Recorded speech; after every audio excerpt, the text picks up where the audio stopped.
Hi everybody, thanks for joining me today. My name is Dr. Jonathan Marsh. I want to talk to you about metabolic health. We're hoping to cover a lot of topics here and give you a much more in-depth understanding of this issue today. So first of all, I work with Naples Concierge Health. We focus on complicated patients, disease prevention. We do advanced testing. We're very convenient. We have next day scheduling. We're your primary care, your first stop for medical care. So let's jump into it. Today we're going to do an introduction to metabolic health. We're going to talk about what it is, how we measure it. Then we're going to talk about what we can do to improve it, covering medications as well as non-medical interventions. And then we're going to talk about special medical considerations that might be getting in the way of you improving your metabolic health besides just treating the underlying fundamental issue. So first of all, what is metabolic health? We'll talk about this on the next slide. We're going to go through the definition. We're going to talk about something called metabolic syndrome. We're going to talk about how often it happens and how we measure it. And then we'll talk about why you should care. So metabolic health to me means that you are able to intake food or calories. Your body processes it correctly. It doesn't necessarily store it as fat, and the entire system is humming and working appropriately. So this has to do with how much you're eating, your body's insulin response to this, how much you're exercising. So here's a really important slide to go over this. So when you eat, your body takes in the food and it first stores it in your liver and your muscles as glycogen. If there is too much glycogen, if your body's full, then your body will store it as fat. And the process works in reverse. When you need energy, but you haven't eaten, your body goes to the glycogen first, and then it goes to your fat tissue stores. Where metabolic dysfunction occurs is when your body has already stored a lot of glycogen and a lot of fat, and when it sees the excess nutrition, your body says, okay, here's some insulin, we need to store some more nutrition or energy. And what happens is that your body becomes desensitized to this over time from chronic overnutrition. So your body says, okay, here's a bunch of insulin, I need you to store this energy. And your body says, no, we've already got too much fat, we don't want to store anymore. So your body increases that signal, more insulin to try and force that nutrition into your fat stores. So eventually you develop type 2 diabetes, which is when your body doesn't respond to insulin anymore and your glucose in your blood actually starts going up. So a couple of important points about this are that, one, by the time your glucose starts going up, by the time these labs that we check, our blood glucose, our A1C, by the time those are going up, you're already insulin resistant. You would really want to catch it earlier than that. And two is that for most people, this is going to be reversible. This changes at some point. Your pancreas makes your insulin, and at some point your pancreas starts to burn out and becomes incapable of making enough insulin. But before that, this process is reversible.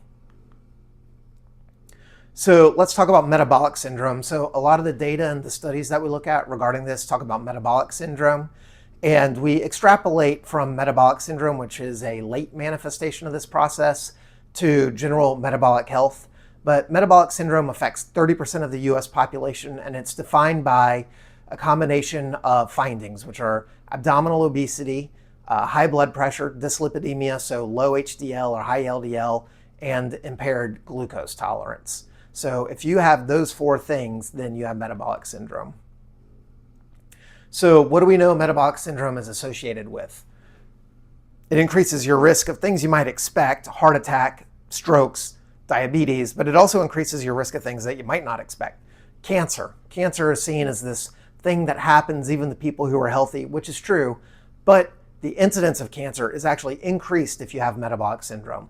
And the other one is dementia. We're starting to see with the GLP-1 medications, meaning Ozempic and Zepbound, that they're actually improving people's dementia risk. And the reason is that some of dementia, some of Alzheimer's, some of Parkinson's is related to chronic inflammation and overnutrition and this metabolic syndrome. So when you come in to see a doctor, what might we measure? One is your A1C, which is a measure of your average glucose over the last 6 months. One is your insulin level, which is a more sensitive test, but it tends to go up and down. But if we combine your insulin level with your glucose level, we can get an idea of if you have pre-diabetic insulin resistance. One is your waist circumference. Your waist circumference should be less than half of your height. So sometimes you hear people generically say 36 inches is a waist circumference above which you are at risk for metabolic disease. But if you're 5'2", that's a little generous. And if you're 6'4", that's a little strict. So half your height is another good rule of thumb to use. You can actually measure visceral fat with DEXA scans. Visceral fat is the more dangerous fat and is more linked with increased risk. And then your blood work, triglycerides, LDL, and HDL are all part of your cholesterol panel. But you can also check advanced cholesterol panels to see if you have Lp(a) or ApoB that are also markers and give you an idea of how you're doing metabolically. So obviously, at some point, metabolic syndrome can cause diabetes. So diabetes, as we touched on earlier, is when your body is so resistant to insulin that your glucose still goes up despite your body making as much insulin as it can. And in that case, we can give shots of insulin to force your fatty cells to take up that glucose, to force your muscles to take up that glucose and keep your blood glucose levels normal.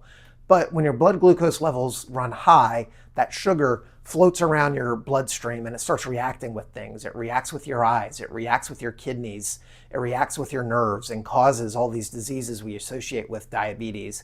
Additionally, when it's floating around, it makes your cholesterol bad because your body is so cholesterol is made of fat. So when your body is storing fat, it tends to drive up your cholesterol, and that predisposes to heart disease and strokes and dementia. So here are some statistics around this, just so you can wrap your mind around how important it is. So 4.7% of cancers are attributable to obesity. So that means that a lot of the cancers out there, we can do something to prevent. When you look at people who have cancer, if your BMI, which is a measure of your weight as a function of your height, if your BMI is higher, your mortality is higher. So if you do get a cancer, it's worse if you have metabolic disease. Heart attack risk, 28% of the heart attacks that happen can be attributable to obesity and metabolic syndrome. Stroke risk, this is a widespread, but both numbers are important. 22 to 64%, depending on what study you look at, of stroke risk can be attributable to metabolic dysfunction. And then 30% of dementia. And again, dementia is felt as something, we can't do anything about it. But being metabolically healthy will actually help prevent dementia in the future. So how does this affect your lifestyle? Well, first of all, it can get so bad that you need medications. And nobody wants to take medicines. Our whole goal is to avoid taking medicines. But it's also affecting you day by day. Fatigue, sleep, that feeling of being really tired after lunch. These are all signs of metabolic dysfunction. If you're having bloating or hormonal issues, then getting your metabolic house in order can help with those. And obviously it has to do with exercise tolerance too. If you're carrying around an extra 30 or 40 pounds, it's harder to exercise and get to the level you need to be to make sure you have a robust aging process. So what can we do to improve our metabolic health? Obviously, nutrition and exercise, and we'll talk about those a little bit more in depth here in a second. And then lifestyle, and then finally medications. And we're going to look at each of these. So nutrition. When we talk about nutrition, I think that a lot of times there's a tendency to say eat better, and we never really define it. And I have patients who come in and they're eating a low-fat diet, or they're eating salads all day, and they say, I'm eating healthy, I should be doing well. And there's a little bit more to it. It's important to be getting enough protein. It's important to not overdo the quote-unquote healthy eating and have your fat go low. Manipulating carbs is a powerful way to manipulate how your appetite reacts to the environment around you. So eliminating things like simple sugars can help you not only reduce calories because you're eliminating simple sugars, but it can also help you control your appetite because you're not getting these blood sugar spikes throughout the day as you eat these sweets. And additives like corn syrup, sugar I just touched on, They not only are nutritionally dense in terms of providing a lot of calories for how full they make you feel, but they also tend to result in a lot of hunger when they get out of your system. So finding ways to manipulate those, and it doesn't have to be, oh, you never eat added sugar, but it can be, I only eat things that are sweet after dinner. And if you do that, then that means that 20 hours of the day you're being healthier. So there's all sorts of strategies and tricks and tips, and we're experienced with talking with these and the effects of them and who they work best for. You know, intermittent fasting works for some people, keto diets work for some people. I like the approach of intermittent fasting in terms of just regulating your simple carbs is effective for people. So these are the basics. If you're not familiar with these, it would be a good idea to familiarize yourself. We'll talk about nutrition in a little more depth in a talk in the future. Exercise is unbelievably important for maintaining your metabolic health as well, because as we talked about before, when you eat nutrition, the first thing your body does is make glycogen and send it to your liver and your muscles. And your body can access that glycogen a lot easier than it can access fat. So when we exercise, our body is pulling into the stores, the glycogen stores first, and that's creating a healthy system where your body stores glycogen, takes it out, stores glycogen, takes it out. It's when we get into this system of we're constantly storing extra nutrition that our body starts to dysfunction. So exercise is a key part of that, because exercise is when you withdraw that energy from the bank. And I think we're going to talk about it here in a second, but exercise independent of weight is shown to improve your mortality and well-being. So if you're exercising and the scale's not moving, that's fine because it's still helping you. And then there's obviously different ways to exercise: cardio, strength, HIIT training, mobility training. These things are all of different importance depending on where you are in your medical journey, and having someone guide you through those is really helpful. And we can talk about those specifically in more depth later. That's its own talk. Lifestyle. So metabolic health. Okay, I need to exercise and diet. But what you might not realize is if your sleeping habits are terrible, then you're still going to struggle. Because when you don't get enough sleep at night, or your sleep is interrupted, or your room is bright, or you're on your phone before you go to bed, your body's circadian rhythms get messed up, and you start to have extra cortisol. You start to have lower testosterone, whatever it may be. And then this is going to discourage your body from having that healthy regulation of storing and extracting energy from storage throughout your day and your weeks. So sleep is often overlooked, stress is often overlooked, but if you feel like you're doing everything right in terms of diet and exercise, and why am I not feeling better, why am I not making progress, you have to look at your stress and at your sleep. A few of these worth touching on: temperature of the room. We're down here in Florida. I know people try and sleep at 78 degrees, 75 degrees. Your body really likes it when it's colder. Medications can disrupt sleep, and that's where working with a doctor can be important. Screen time, we all know, is terrible before we go to bed. Alcohol, we'll touch on. Hopefully this little baby in this picture is not drinking alcohol, but we thought this is the kind of sleep that we're shooting for.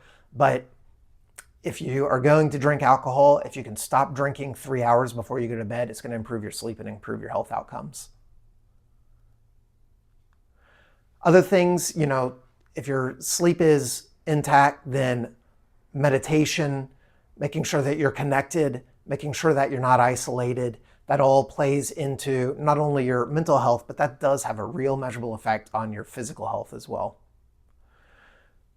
So when it comes to improving metabolic health, obviously we can use medications. We've got GLP-1 agonists, which these are the Ozempics and the tirzepatides that really work well, but I think we'd all prefer to avoid if we can.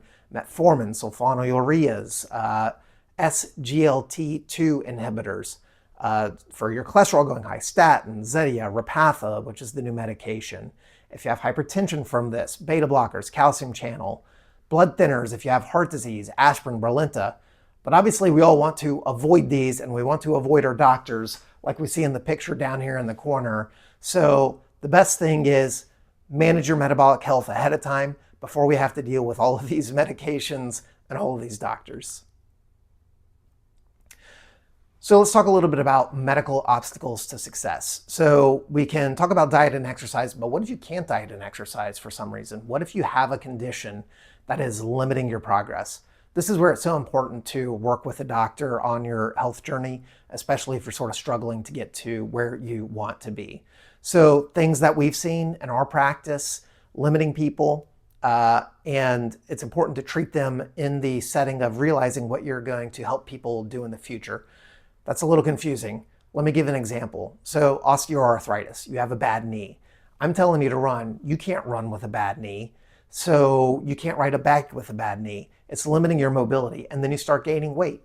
And now that bad knee is bearing more weight. And now it's become a vicious cycle. So this is an example where being on top of, do we need, an injection? Do we need to treat it? Do we need physical therapy? Can we catch this early? Can we catch it when your knee first starts being achy instead of later when your knee needs to be replaced? When we're considering a knee replacement, are we considering the fact that if you replace your knee, you'll probably be overall healthier? These are the things that I'm talking about when I say medical obstacles to success. Hormonal imbalances, you can run a whole hormone panel. You're going to have a hard time getting to where you want to be if your testosterone is super low. Women go through menopause and their estrogen and progesterone drops. That's frequently an issue that needs to be tackled. And then of course you have thyroid and cortisol and these other issues that if you have a hormonal issue that is a medical issue, it's going to impede you getting to where you want to be with diet and exercise. Sleep apnea is another big one. People with sleep apnea, they tend to gain weight. They're sleepy all day, hard to exercise and eat healthy when you're constantly fatigued. So this is, sleep apnea. There's also new treatments. A lot of people don't like their CPAP machine, but now they have the implant they can do that helps with your sleep apnea. So getting cutting edge care for those helps. Mental health always plays into physical health. So is there underlying depression or anxiety or trauma that needs to be resolved? Working on that aggressively can help resolve that stress, resolve that inflammatory reaction of your body and help settle things down. What I didn't put on here is gut health. A lot of people have gut health issues, checking for food allergies, doing trials of different elimination diets, which means seeing if gluten is making you feel bad, seeing if dairy is making you feel bad, working with a doctor to get through all of those can ultimately unlock changes that you were unable to access before and help take you to the next level of success with trying to be metabolically healthy. So here we're talking about the arthritis, walking through the story I just talked about. Hormones. Oh, the other thing with hormones is that as you are going through your weight loss journey, you need to check them periodically, because if you lose a significant amount of weight, if you are adding exercise, you're putting stress on your body, and sometimes that causes a thyroid to act up, or it unearths that your body's not really making enough testosterone. So it's important to track that as you tackle these issues. Here we talk about inflammation, allergens, we talked about food sensitivities, chronic infections we didn't touch on. A lot of people walk around with a chronic sinus infection, or they're walking around, they have H. pylori in their gut and they have reflux and they've never been tested. These are things that if you resolve them, they improve your body's ability to move forward with metabolic health because you've eliminated sources of inflammation. Sleep apnea, very tough again to exercise and diet if you have sleep apnea. And then the other thing about sleep apnea is if you do lose a significant amount of weight, a lot of times it resolves on its own. So this can be either a vicious cycle or a virtuous cycle. But if you can get headed in the right direction, if you can medically get it treated, then you might be able to get rid of it, put it into remission. And here's a slide on how depression and anxiety all play in together. It's not just a matter of how you feel, I can't get out of my funk. It's really, there's neuroinflammation, there's neurotransmitter imbalance, there's synapse dysfunction, and all of these things have echoing effects throughout the rest of your metabolism and your physiology that have real consequences. So it's not just a matter of shaking it off. So I hope that after watching this, you understand how important metabolic health is, how it impacts a lot of other medical conditions and your risk for having a poor aging process. I hope that you understand better that improving metabolic health is not just a matter of buckling down and dieting and exercising. There's also other things that play into it. And there's also tricks and tips and strategies you can use to try and overcome the hump. And also the importance of working with a doctor, especially if you have any medical obstacles or you feel you may have any medical obstacles like, man, I'm buckling down and I just can't get there. I need to find out why I'm struggling in my journey. So if you need help improving your health, we're here. We're Naples Concierge Health. You can scan the QR code here. We are located in downtown Naples, Florida. We are accepting new patients and we can tackle this for you. We do advanced screening. We also do general internal medicine. We're very convenient and easy to work with. If you haven't tried a concierge doctor, whether you're here or not, I encourage you to meet with them and see what they can do for your health. Thanks so much. I appreciate your time.